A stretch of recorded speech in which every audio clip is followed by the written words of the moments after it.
The following is a conversation with Steve Ozan.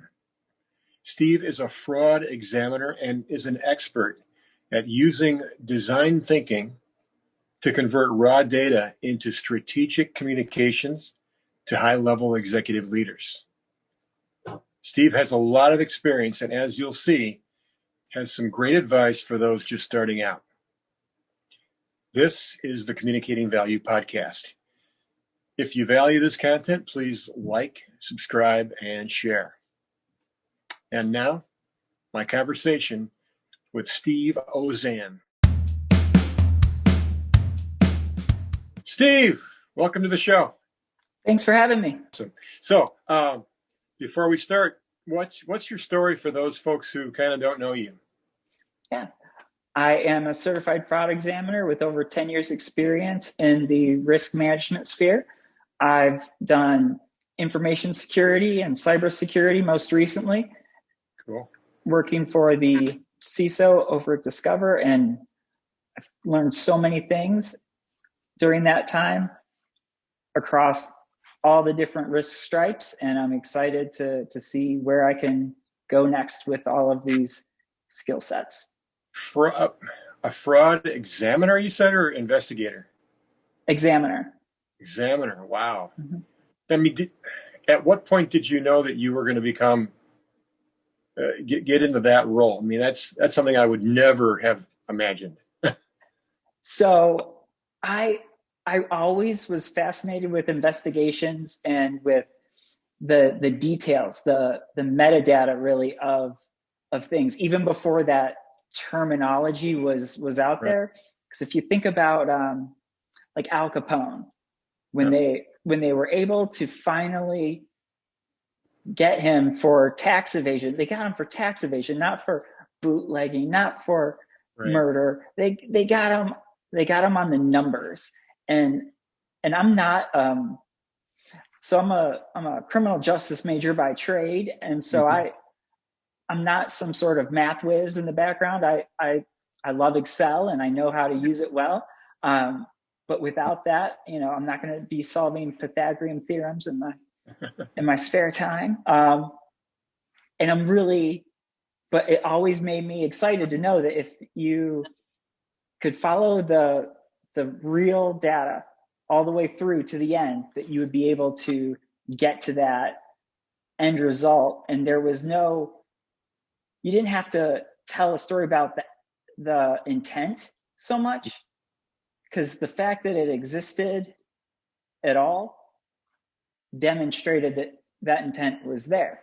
So you didn't have to worry about, oh, well, did he mean to or not? Right.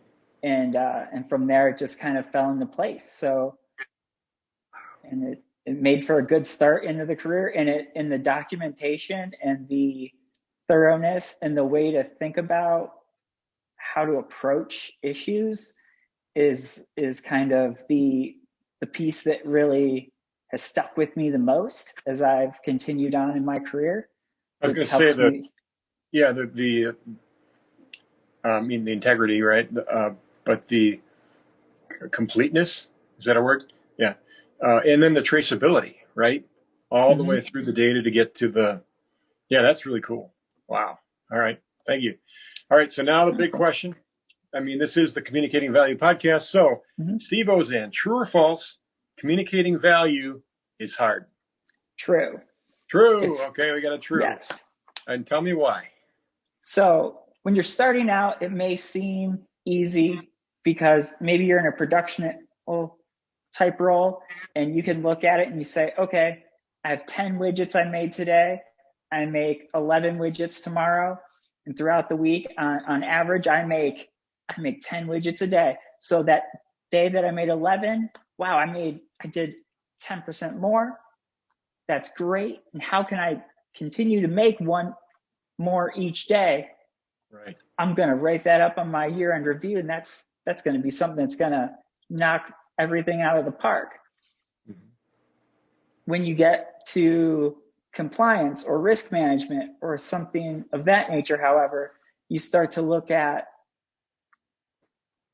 I prevented audit findings 3 years running which is something I'm so proud of, and still trying to communicate that value add to someone who may not understand what an audit finding from regulators may translate into in my sphere. Has been it's a tricky situation, because I don't know what that would have cost, because I prevented it from happening, thank goodness.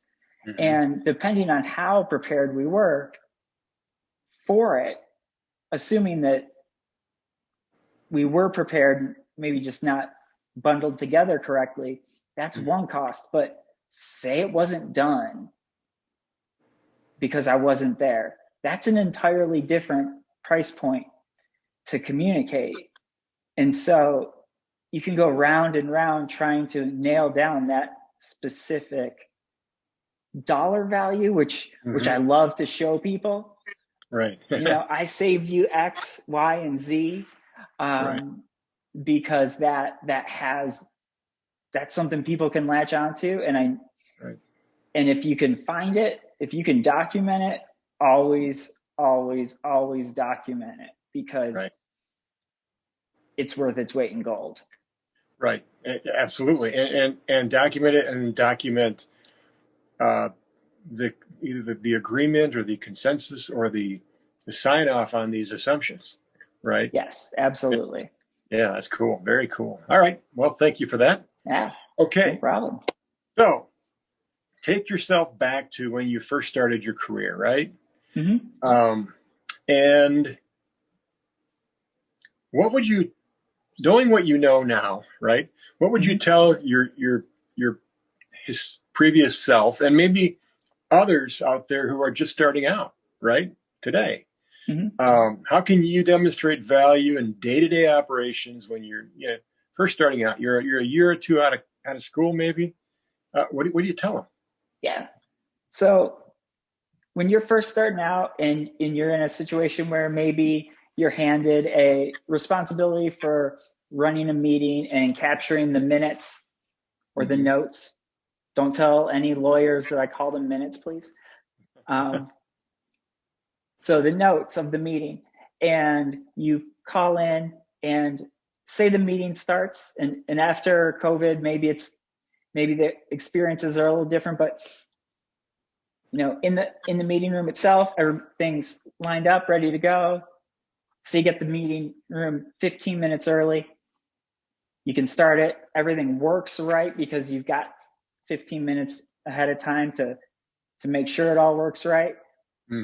It's the little details in the background to make sure that when your boss or their boss comes in and sits down, that it gives off the illusion that you haven't had to sweat it out and worry about, why is this cord missing, or what is going on with the phone line, or whatever it might be. And it sounds so simple, and so I was going to say, yeah, it does, but it's not. It's not one of the more technical things that I've done, and yet I found that over the course of time, the biggest thing I can say is that giving yourself time and making sure that you can execute to perfection on the simplest details to ensure that you are making life easy for yourself and others. If you can have a meeting start where it just says push here and you're joining, do that. Because otherwise somebody's going to be in your ear 5 minutes into the meeting going, this really important person can't get into the meeting. And I don't know who it's going to be each time, but without fail, somebody will have problems joining for unknown reasons. But if you have a button that just pops up, do that. Just always keep it as simple as possible, no matter what else you got to do. And that takes time. Right? It takes time to set up, and hopefully, though, over time, it becomes more systemic and easier. You have more time to look at the details of what it is that you're working on, and it gives the illusion that it's all easier for you. Management notices. Right. Awesome. That's great.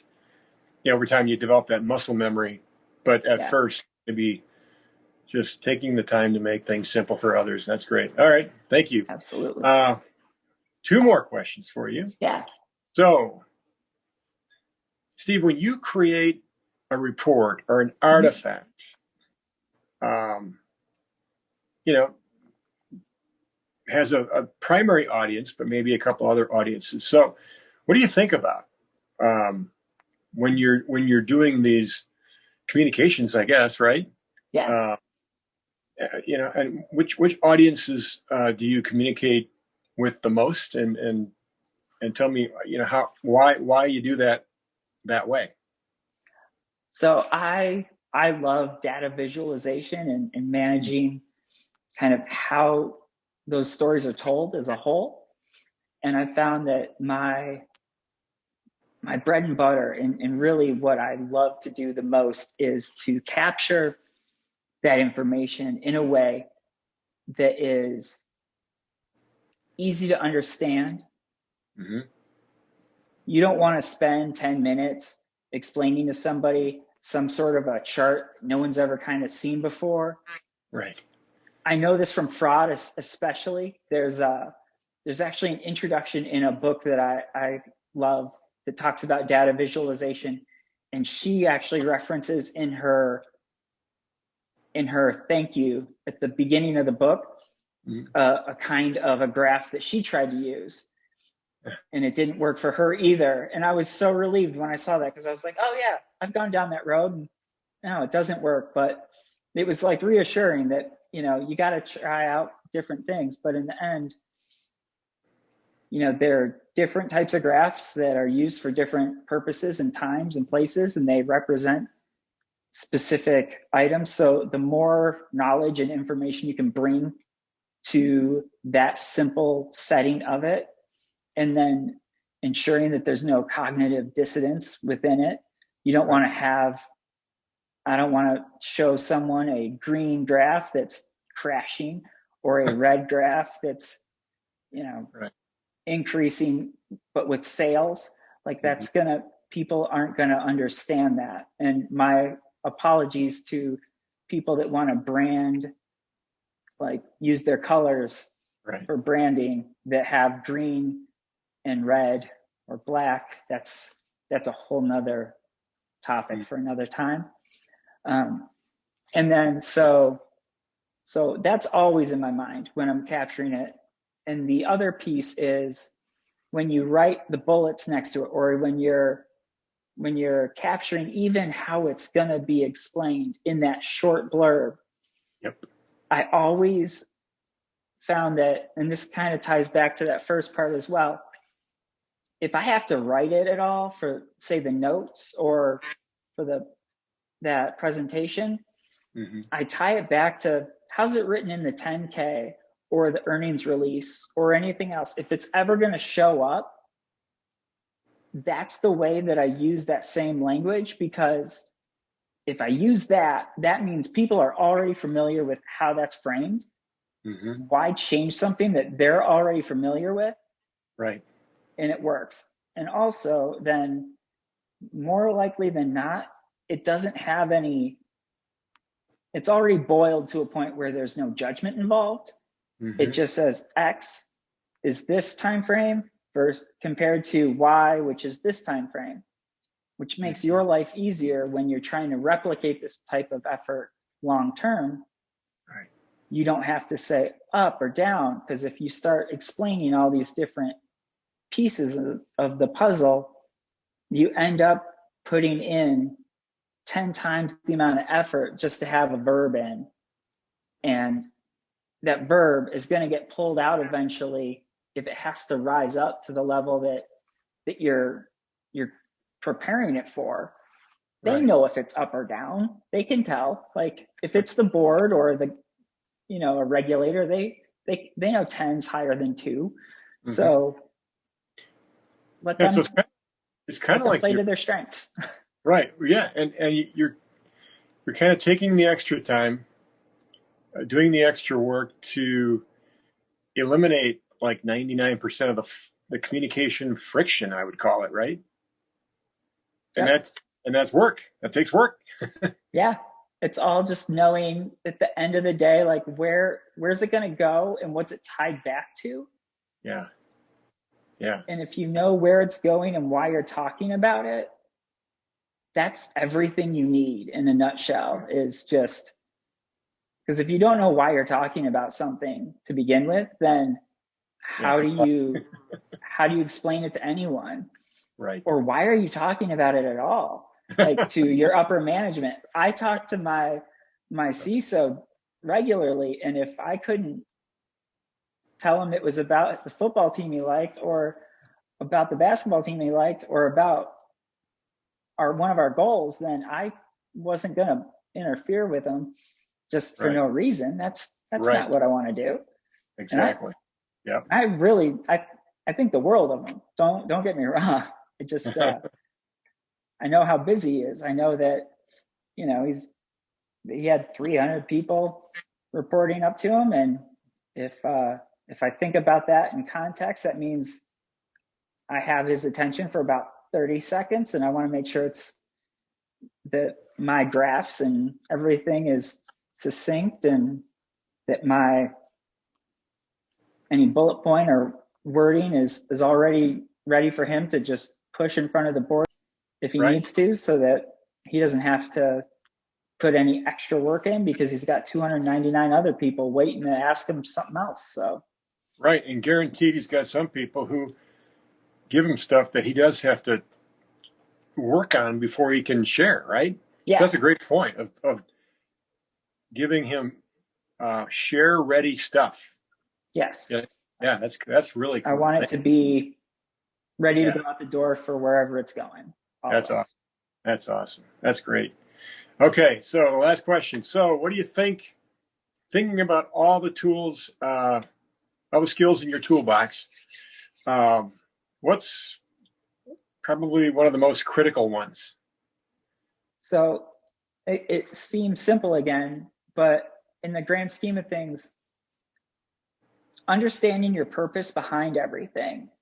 If you know your goals, if you know what it is that you're doing and why, and you can track it back to that, that allows you to say, okay, I know my goal. And then you can show management, I'm working on this because my goal is that this is completed successfully. And successfully completing this goal ties to addressing, for me, in risk management, this risk, which is tied to this policy, this procedure, this control, this, you know, there's 100 more levels down. It can drill if need be. And so it all trickles down from there. However, if there's a break in that chain, especially at the very top of it, before there's an identification of why am I working on it, I can't turn to my people and say, hey, we need to work on this. Right. They're going to say, okay, why is it important? How do I know, should I be working on this or that? Right. And I can't tell them, well, put everything else aside. They said this is an emergency, but it doesn't tie to anything. Like, well, then why is it important? Why is it an emergency? Like, I don't, like, I would, if I could, in my idealized world, I'd risk rank or power rank everything I could and say, okay, cool. I know how much this is worth to everything. Like chess pieces, you know, they're like they've assigned different value numbers to each of the pieces, and then as you're playing, you are told basically you can lose that piece because that's a pawn's worth 1 point. And you're like, okay, no problem. Well, your rook's worth, I'm probably going to get this wrong because I just read this the other day, but I want to say 6. Could be, yeah. It sounds close, and I know your queen's worth 9, so like don't lose your queen. But if you're like your rook, like you want to hold on to it if you can, And so, but there's definitely a power structure there of like what you want to hold on to no matter what versus like if you lose it, you lose it. And so if I could have the same implements for a goals, right? Or for whatever it is that we're working towards, it just streamlines and makes everything more effective and efficient overall. Right. Then if something gets prioritized, also, if somebody comes to me and says, this is an emergency and you need to push back, you can effectively challenge it in a respectful and meaningful way without judgment or without disrupting everybody's world. You just want to know, where does it sit and why, without people kind of feeling like they're being disregarded. So right, because it's a constant swirl of priorities and changes and decisions, and your list might just be a snapshot of the priorities that existed last time you looked at it, which might have been yesterday, right? Absolutely. But the problem is when priorities change, and they do, right? Absolutely. And you've made a list of you've made some commitments to others based on those priorities, but now they're different, right? Yep. And some of your customers to whom you've made these commitments, they know about the changes. Others don't, right? And so it's okay to change your priorities and change or remove your commitments, but communication is so key there, because you don't want to change things in a vacuum and then surprise people later. Oh, surprise. Yeah. That's a great point, is that, you mentioned not pushing back, but challenging respectfully, right? And that can be based on that concept of, hey, I've made these commitments already. You've got this emergency. What do you think? Should we get together and talk about it? Should I just, whatever? That's great. Perfect. Yeah, because I want to make sure everybody, at the end of the day, I mean, if I'm working with you, I work for companies usually that their stock's traded and everything else. So at the end of the day, that stock number, that's shared between all of us that are in that building, right? So there's no competing on that front in my mind. We're all on the same team trying to drive that value higher.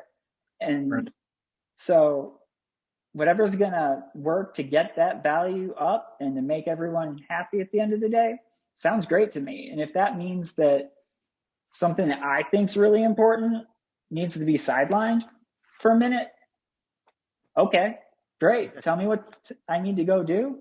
I'll go do it. Like there's no resistance there on my part. It's just a matter of, I think transparency in the process of doing that just eases the whole system and allows for a more functional and a much more responsive to the market and to like the world as a whole. I couldn't imagine if you couldn't communicate fast enough, right? Like a year ago, right now, to what was going on. Right. To say, hey, I think this is going to get really bad and we're going to need everybody to be remote forever. I mean, not forever, but it feels like it at this time, right? And so you need to be able to pivot and say, okay, these were our goals. They're going to be paused. Here's our new goal. Go forth and conquer. Great. Let's go. Yeah, that's awesome. Thank you. So how can people find you if they want to connect with you? Yeah, I can be reached at sgozan@protonmail.com. Okay. For those privacy wonks out there like myself. And I can also be found on LinkedIn at Steve Ozan CFE. All right. Search for me. I have an open account. Nice. Awesome. All right. Well, this has been great, Steve. All the best the next few months, and I hope we can do this again. Great. Thank you so much. All right. Appreciate it.